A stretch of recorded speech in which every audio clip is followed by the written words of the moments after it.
Two guys spot something seriously bizarre in the sky. Out of nowhere, the clouds in the distance burst into flames, and through the thick smoke, a massive alien spaceship appears. It's a colossal flying saucer, about 82,000 feet across, and it slowly drifts over the city, casting a massive shadow over the entire city. People freak out and start running. Cars are crashing everywhere, and it's not just one ship. There are 36 of these enormous saucers showing up over major cities worldwide. The president immediately calls a press conference to calm everyone down, and announces emergency measures. Four reconnaissance planes are sent up to make a contact with the ship. The ship open up like clams, and glow with blue light. But before the pilots can figure out what's going on, the alien ships blast the planes out of the sky with devastating energy weapons, clearly showing they're not here to make friends. At the same time, the spaceship hovers right above the White House. The president and top officials are rushed to safety. Some radical doomsday enthusiasts, standing on rooftops, wave signs, hoping the aliens will take them off Earth. And then, something terrifying happens.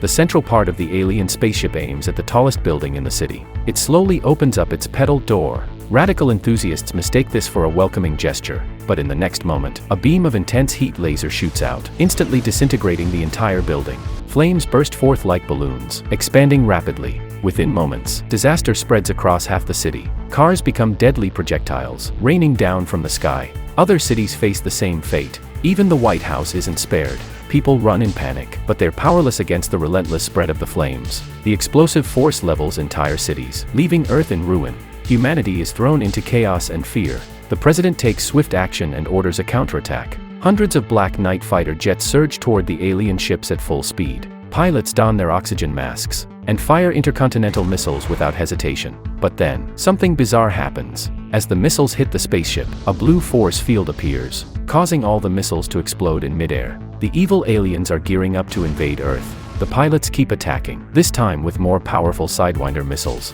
But it's no use, the alien ships remain unscathed. Shocked, they realize they're being drawn ever closer to the alien vessel. Captain Will immediately orders everyone to climb higher, but one pilot misjudges the distance and crashes straight into the force field, with a loud boom, destroying his fighter jet. At that moment, the alien saucers swarm out, overwhelming everything. A fierce aerial battle erupts, but incredibly, the saucers have their own shields. No matter what the pilots do, they can't avoid being wiped out. The president orders a full retreat, but it's too late. The entire squadron is nearly wiped out. Many saucers reach the airbase, and quickly dismantle the city's defenses. The whole process is as fast as a cheetah. Humans have no time to fight back. Meanwhile, Will is desperately trying to escape.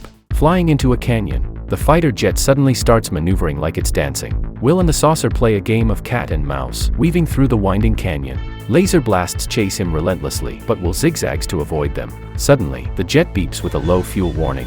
Will squeezes through a narrow gap, deploys a parachute to block the saucer's view, and ejects from the seat. He shoots up into the sky, eventually landing safely, while the saucer crashes into the mountainside, scraping along rocks until it's finally disabled. With all his teammates gone, Will is furious. He yells at the downed saucer and pops open its hatch. Inside, an alien flails its tentacles, trying to attack him.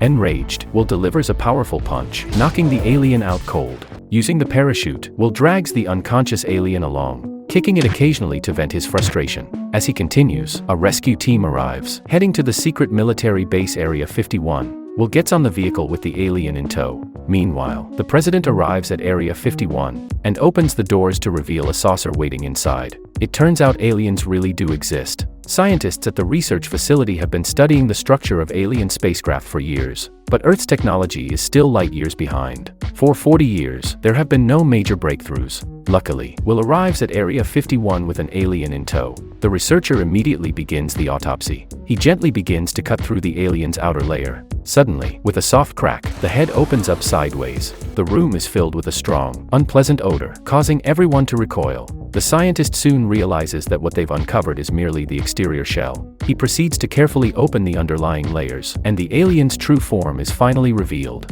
At that moment, the alien makes a subtle gesture, and its white eye membranes suddenly disappear, revealing silver eyes underneath. A powerful interference signal is then sent directly into the scientist's mind, causing him to clutch his head in pain. Taking advantage of the distraction, the alien escapes from its shell, cuts its restraints, and begins to wreak havoc in the lab. The president arrives at the observation room, and sees the area filled with swirling smoke. As he tries to get a clearer view, this alien looks absolutely terrifying. Suddenly, the scientist is slammed against the glass. Release A military officer rushes to rescue him, but another officer quickly stops him, realizing that the alien's tentacles are controlling the scientist's mind. The president calmly expresses hope for peaceful coexistence, but the alien immediately rejects it. It boasts about its advanced weaponry, saying it can crush humans effortlessly. Just then, the president notices the alien's silver eyes, and his head begins to throb with intense pain. The military officers quickly act, shattering the observation room's glass,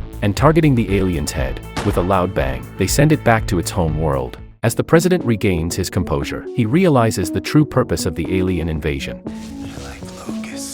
And moving on to the next planet when they deplete the current one. Determined not to wait passively, the president orders the fighter jets to equip nuclear missiles and launch a severe assault on the alien ships. This is humanity's most powerful weapon. Against the pitch-black night, the nuclear missile ignites with a blinding flash. Upon striking the spaceship, it triggers a massive explosion that disrupts radio signals and sends shockwaves through the air. Everyone erupts in cheers, believing the disaster might finally be over. But as the dust settles, the spaceship remains hovering in the dark sky, completely intact. The nuclear blast appears to have done nothing more than tickle it. Humanity is now at a dead end, left with no means of resistance other than to wait for their fate. In the lab, scientist David, holding a bottle of alcohol, angrily hurls objects around. He feels the weight of humanity's hopes on his shoulders, burdened by vast knowledge but unable to find a solution. His father comes over to comfort him, and urges him to get up from the cold floor. Suddenly, David's expression shifts as if struck by a profound realization. He immediately gathers everyone, and places a can of Coke on the spaceship. Have you ever seen a bulletproof Coke can? With a loud bang, the bullet ricochets off the shield, leaving everyone puzzled. They think David might be playing a trick on them. But then David operates the computer, and has the officers shoot at the Coke can again. This time, the shield vanishes instantly, and the can is successfully hit. Everyone is astonished. It turns out David is inspired by his father, has written a virus program. If this program is uploaded to the alien mothership, it will disable the shields on all the saucers and ships.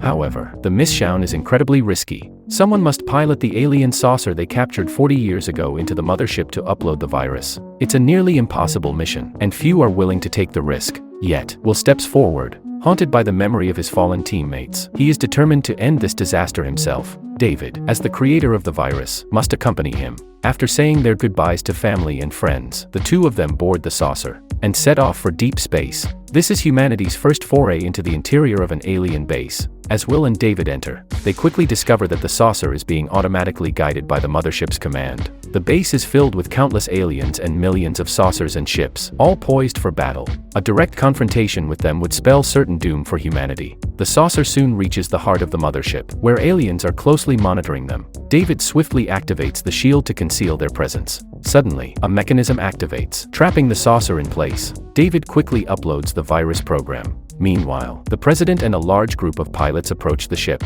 As soon as the upload is complete, they plan to launch their attack. Seconds tick by, and the virus is successfully planted. The mothership's internal systems begin to falter. The president orders an immediate missile launch. However, with a loud bang, the shield reappears, and it seems the virus hasn't worked as intended. The ground command orders a retreat, but the president refuses to give up. He commands his forces to fire once more. This time, the dazzling blaze of the missiles finally breaks through the shield. Humanity is ready to strike back against the aliens. A barrage of missiles and nuclear bombs rains down, and the alien saucers immediately deploy their defenses. As the shields on the saucers collectively vanish, and bursts of sparks explode in the sky, humanity finally regains its strategic advantage. The aliens, now enraged, move their ships directly over the command center. They open their blue, petaled door, preparing to destroy the human command center. The president orders an immediate counteraction and launches a missile, but it veers off course. To make matters worse, all their weapons are depleted. Even if they can reach the command center, there's no way to save it,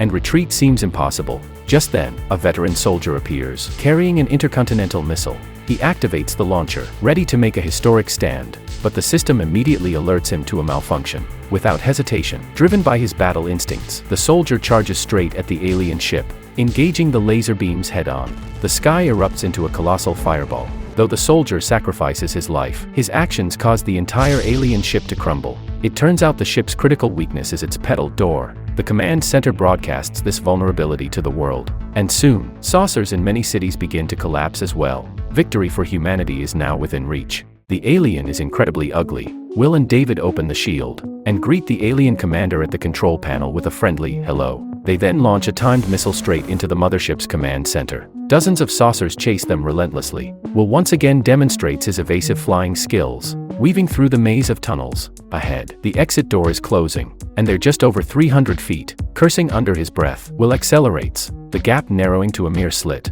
Will screams in frustration all the way through. He speeds through and finally escapes just in time, leaving the pursuing saucers in ruins. The missile detonates with a massive explosion, and the entire mothership lights up before collapsing into debris. Will and David return to Earth, and are joyfully reunited with their loved ones. After 3 days and nights of darkness, Independence Day dawns with the first light of freedom. The mothership is torn to pieces, and its remains streak across the clear blue sky like a meteor, leaving a brilliant trail and marking the end of the evil invasion. However, it's clear that the aliens will likely return. This film is called Independence Day. It's a great watch, and I highly recommend seeing the original. Thanks for watching and subscribing. See you next time. Bye.